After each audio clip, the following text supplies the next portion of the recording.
మకర రాశి.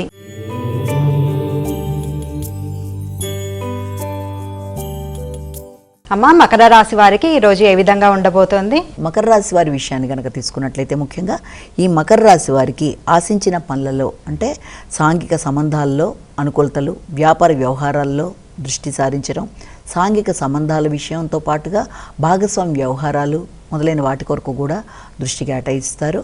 వాటికి సంబంధించిన విషయాల్లో గుర్తింపు, గౌరవం మొదలైనవన్నీ లభించే అవకాశం ఉంది.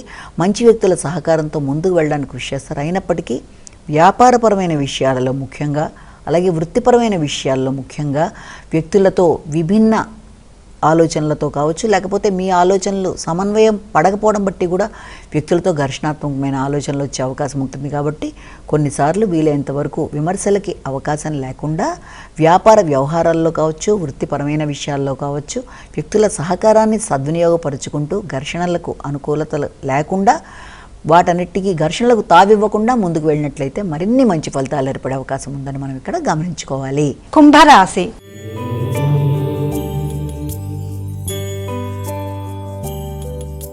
అమ్మ, కుంభరాశి వారికి ఈరోజు ఏ విధంగా ఉండబోతోంది? కుంభరాశి వారి విషయాలు తీసుకుంటే నైపుణ్యాలు పెంపొందించుకుంటారు. శ్రమతో అనుకున్న పనులలో విజయం సాధించడానికి విశేషంగా కృషి చేస్తారు.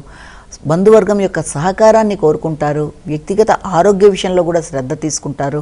శక్తి పెరుగుతుంది, ఉత్సాహం పెరుగుతుంది. అదే కాకుండా సంఘంలో గుర్తింపు, గౌరవం కలిగిన వ్యక్తులు, మంచి స్థాయిలో ఉన్న వ్యక్తులు వృత్తిపరంగా అభివృద్ధికరంగా మీకు సహకారం ఇవ్వడానికి అన్ని విధాలుగా వాళ్ళు ముందుకు వచ్చే అవకాశం అనేది ఒకటి కనబడుతుంది. అంతేకాకుండా విద్యార్థులు విద్యకు సంబంధించిన విషయాల్లో పోటీల్లో నెగ్గే అవకాశాలు, అంతేకాకుండా పూర్వపు రుణాల విషయంలో అనుకూలతలు, నైపుణ్యాలు పెంపొందించుకోవడం అన్ని విధాలుగా కూడా అనుకూలతల్ని చోటు చేసుకుంటూ ముందుకు వెళ్ళే దాంట్లో విశేష శ్రమ అనంతరం అభివృద్ధి అనేది కనబడుతుంది. మీనరాశి.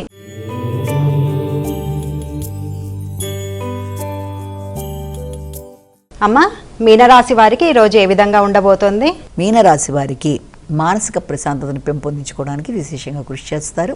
రచయితలకి అనుకూలమైన సమయంగా కూడా భావించవచ్చు.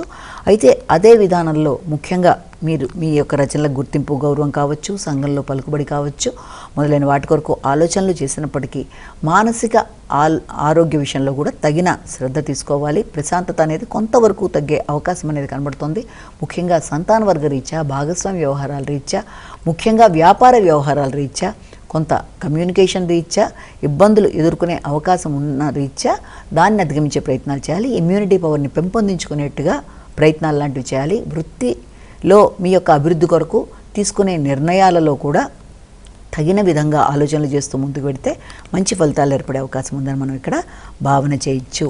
అమ్మ, ద్వాదశ రాశుల వారు సులభతరంగా చేసుకోవాల్సిన పరిహారాలు ఏమన్నా ఉంటే చెప్పండి. మేష రాశి నుంచి మీన రాశి వరకు 12 రాశుల వరకు ప్రతి వారికి తమ వ్యక్తిగత దైవాన్ని ప్రార్థించుకుంటూ ముందుకు వెళ్ళడం ఒక విధానం అయితే, దాంతో భాగంగా మీ వ్యక్తిగత దేవతా ప్రార్థనతో పాటుగా ప్రతిరోజు చెప్పుకునే గోచార ఫలితాలు ఎదురవుతున్న స్వల్ప సమస్యల్ని అధిగమించడంలో భాగంగా ఈ రోజున తప్పనిసరిగా హనుమాన్ చాలీసా కానీ హనుమంతుడికి సంబంధించిన ఏది మీరు చేసుకోగలిగినా కూడా చేసుకోవడం, పూజా విధానాలు, అలాగే అవకాశం ఉన్నట్లయితే మందిర దర్శనాలు అయితే హనుమంతుడికి సంబంధించిన దేవాలయ సందర్శన కూడా అన్ని విధాలుగా కూడా అనుకూలంగా ఉంటుంది.